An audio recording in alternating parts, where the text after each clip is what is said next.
কিরে রাতে কি রান্না হয়েছে? আমরা এরকম করে দিদি, আপনার কিরকম? আলু সিদ্ধ ভাত। আপনি কেন জানেন দিদি এত কথা?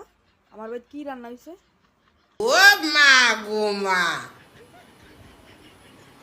বিরিয়ানি, খাসির মাংস কষা আর চিকেন তন্দুরি। ও মা, আপনি তো সব জানেন আমার বাড়িতে কি রান্না হয়েছে। আচ্ছা দিদি কন তো, আপনি কি গণক কোনো? আপনি সব জানেন আমার বাড়িতে কি রান্না হইলো। চলে আয়, চলে আয়।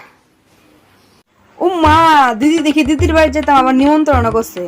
আচ্ছা দিদি, আপনার অ্যাড্রেসটা দেন, আইতাছি আপনার বাড়ি যাইতাছি। চাটি খেয়ে যা। আচ্ছা এত দূর থেকে আমু 4টা করে খাইতাম, 8টাই খামু, 4টা খাইতাম না, কম খাইয়া লাভ নাই। বাবা আমি তাড়াবো না, চলে আয়। আচ্ছা দিদি, আপনি নিমন্ত্রণ করছেন আবার আপনি কোনো তাড়াইতেন না।